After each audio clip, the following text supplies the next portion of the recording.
Life changing recruitment, the most awaited by all aspirants since 2 years long back. So finally, the wait is over and the recruitment is out. तो आप लोगों के लिए बहुत ही बड़ी खुशखबरी है।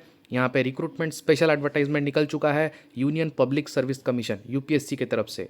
तो जान लेते हैं डिटेल में क्या है ये दो पोस्ट, जिसमें कि आपके लिए बम्पर वैकेंसीज ऑलरेडी आ चुकी है। अगर आपने थंबनेल को देखा होगा तो ये आपका रिक्रूटमेंट आया हुआ है यूनियन पब्लिक सर्विस कमीशन का एम्प्लॉय प्रोविडेंट फंड ऑर्गेनाइजेशन में, जो कि है 2 पोस्ट के लिए। पहला है एनफोर्समेंट ऑफिसर और accounts officer and the next post is your assistant provident fund commissioner. जी हाँ दोस्तों, तो डिटेल में इस वीडियो में हम लोग बात करने वाले हैं क्या रहेगा दोनों ही पोस्ट के लिए eligibility criteria, minimum educational qualification, examination pattern as well as the flow of selection.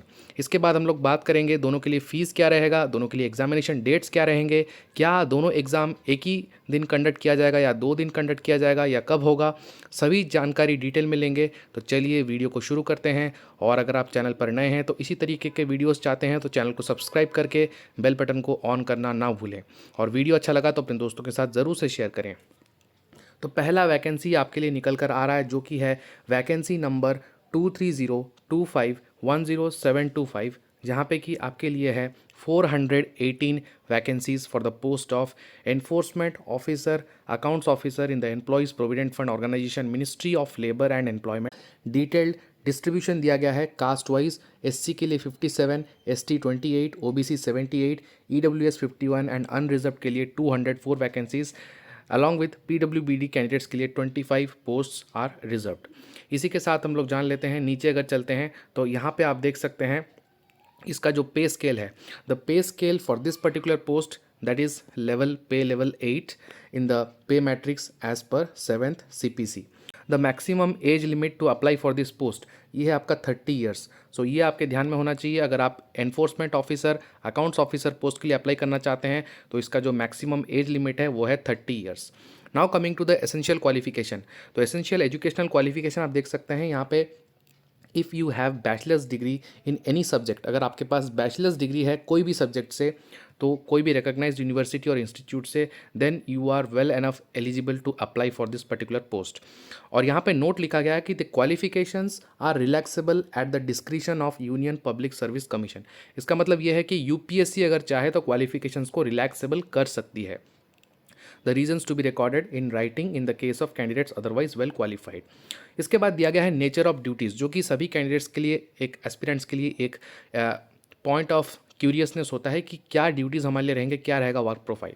तो यहाँ पे आप देख सकते हैं ड्यूटीज़ ऑफ एनफोर्समेंट ऑफिसर्स और account officers inter alia are to be look after the work of enforcement. आपको जो कि है एनफोर्समेंट वर्क देखना पड़ेगा। इसके साथ ही साथ recovery of accounts, administration, cash, legal, pension and computer which includes the statutory and administrative functions like conducting inquiry, settlement of claims, general administration, maintenance of cash, book reconciliation of bank statement, MIS returns etc. तो ये आपको एक brief में बता दिया गया है कि क्या क्या आपके ड्यूटीज़ रहेंगे if you are appointed for the post of accounts officer और enforcement officer in the employees provident fund organisation. सभी को पता होगा इसका हेडक्वार्टर जो है वो न्यू दिल्ली में है।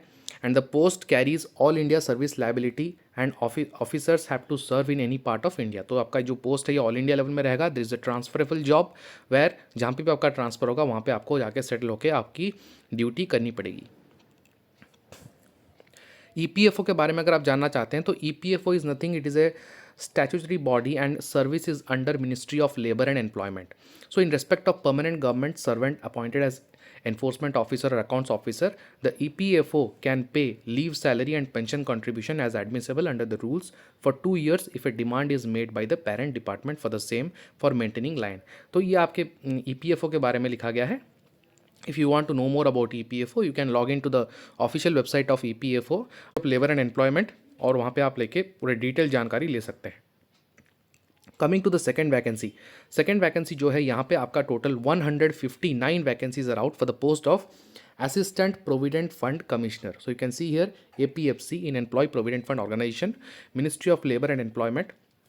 एंड द वैकेंसी डिस्ट्रीब्यूशन यहाँ पे दिया गया है, एससी के लिए 25 पोस्ट आर देयर, एसटी के लिए 12 post, OBC 38, EWS 16 and unreserved 68 post along with A reservation of 8 post for PWBD candidates. Coming to the job profile and the pay level, so pay scale is here level 10. So this is a level 10 post, and the previous one that was the enforcement officer accounts officer वो level 8 का था. This is level 10 as per the pay matrix 7th central pay commission, and the age limit here is 35 years. So यहाँ पे आपका maximum age limit 35 years होना चाहिए. तो within 35 years if you are less than that, on as on the date of notification, that is today, that is 25th of February 2023, you can well apply for this post. You are eligible to apply for this particular post. Essential qualification for this post is also a degree of a recognized university or equivalent. So if you have degree in any university in any discipline, then you can apply for this post. Desirable qualifications are diploma in company law, labor laws, public administration. So these are the desirable that are not mandatory. Educational essential qualification minimum is a degree you should have in any relevant field. Now coming to the duties and the work profile. So duties of Assistant Provident Fund Commissioner are to look after the work of enforcement, recovery, accounts, administration, cash, legal, pension and computer, which includes administrative functions like conducting inquiries, settlement of claims, general administration, maintenance of cash book, reconciliation of bank statements, MIS. So more or less the job profiles or the duties or the work profile for both the posts are same. And here also it is all India transferable job, and the same applies to this as well. So important thing to note down is the online application date. So online applications are invited, and the above will start from 25th of February 2023. Already it has been started from 25th of February 2023 12 noon. So closing date for this is 6 p.m. on 17th of March 2023. So you have enough time, but I will say don't waste your time. You need to apply it as soon as possible. But before applying, you should well ensure in advance that you have read and gone through all the instructions from the PDF. So PDF जो आपको मिलेगा Telegram group में, उसका description box में link है, तो PDF मिल जाएगा. Description box में PDF का लिंक भी मैं दे दूंगा directly.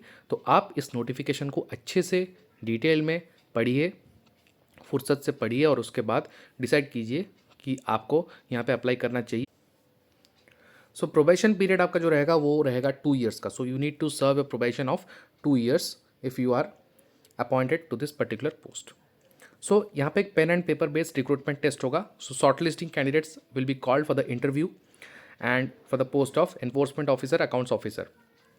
So both the post के लिए जो एग्जामिनेशन पैटर्न है आपका वो रहेगा will be of 2 level, that is recruitment test and followed by an personal interview. So now coming to the syllabus and the marking scheme. तो scheme and syllabus for the recruitment test जो रहेगा आपका EO AO post के लिए and APFC for both the post, the scheme of syllabus and the marking scheme is same. Test will be of 2 hours duration. All questions will carry equal marks. ये आपका objective type questions रहेगा जो कि multiple choice answers MCQ. Medium will be both Hindi and English. And wrong answers के लिए आपका हर एक wrong answer के लिए 1/3 will be the penalty mark assign to that. The syllabus for the test broadly comprises the following topics. First will be your general English. So it will be general English. Then it will be Indian freedom struggle, that is the modern history, current events and developmental issues, Indian polity and economy, general accounting principles, industrial relations and labor laws, general science and knowledge of computer applications, general mental ability and quantitative aptitude, social security in India. So this will be the syllabus for the post of enforcement officer, accounts officer in EPFO. And here the weightage will be in the ratio of 75:25. तो 75 जो होगा वो आपका recruitment test के लिए होगा, 25 जो होगा वो आपका इंटरव्यू के लिए वेटेज दिया गया है. Now coming to the second post, that is the post of assistant provident fund commissioner. इसके लिए भी the scheme will be more over less, it will be same, that is it will be of 2 hours duration test. All questions will be carrying equal marks. It will be MCQ type. Hindi and English will be the medium of test and penalty आपका 1/3 रहेगा for every wrong answer. Coming to the syllabus, there is a slight change in the syllabus. Everything is same, only a slight change. General English, it is same for both. Indian culture, heritage and freedom movements and current events. Population development and globalization, governance and constitution of India, present trends in Indian economy, accounts auditing, industrial relations, labor laws and insurance. So this is the different part here. Basic knowledge of computer applications, general mental ability, elementary mathematics, stats and general mental ability, social security in India. So it is little bit more focused on insurance part, so we need to cover insurance in detail as well for this. Weightage will be same here also. There will be 75:25, that is 3:1 ratio. 3 ratio will be for your recruitment test and 1 ratio will be for your interview.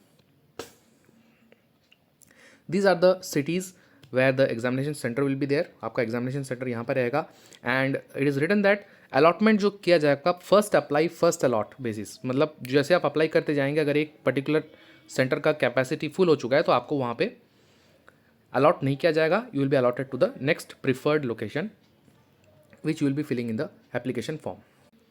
Coming to the application fees, जो application fees रहेगा that will be a fee of 25 rupees.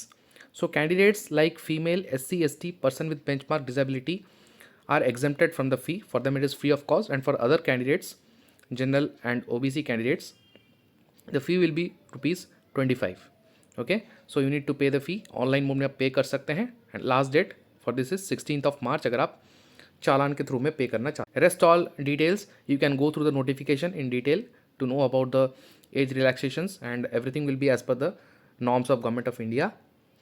कैसे apply करना है, क्या करना है, the detailed information is shared when you go to the description box, click on the link, there will get to know कैसे आपको apply करना है and you can go through this how to apply. अगर ये बनाएंगे तो बहुत लंबा वीडियो बन जाएगा, so you can go through this in detail and then apply for this particular post. और मैं चाहता हूँ अगर आपका कोई और डाउट है, कुछ प्रॉब्लम है, तो आप बिल्कुल कमेंट सेक्शन में कमेंट कर सकते हैं. And if you are in the final year of graduation, जो कि बहुत लोगों का क्वेश्चन रहता है अप्लाई कर सकते हैं नहीं कर सकते हैं. So if you are in the final year of your graduation and your graduation degree should be completed as on 25th of February 2023, तो आपके हाथ में आपका ग्रेजुएशन डिग्री सर्टिफिकेट हो जाना चाहिए, तभी आप यहाँ पे अप्लाई कर सकते हैं दोस्तों, वरना आप अप्लाई नहीं कर सकते हैं, क्योंकि at the time of interview we need to produce the original degree certificates, then only you will be eligible to serve for this particular post if selected. So ये आपके माइंड में आपका रहना चाहिए. बाकी आप डिटेल नोटिफिकेशन पढ़ सकते हैं. So that's all for this video and I hope you are studying well and well preparing for the upcoming examinations. God bless. Thank you all. मिलते हैं अगले वीडियो में. जय हिंद, जय भारत.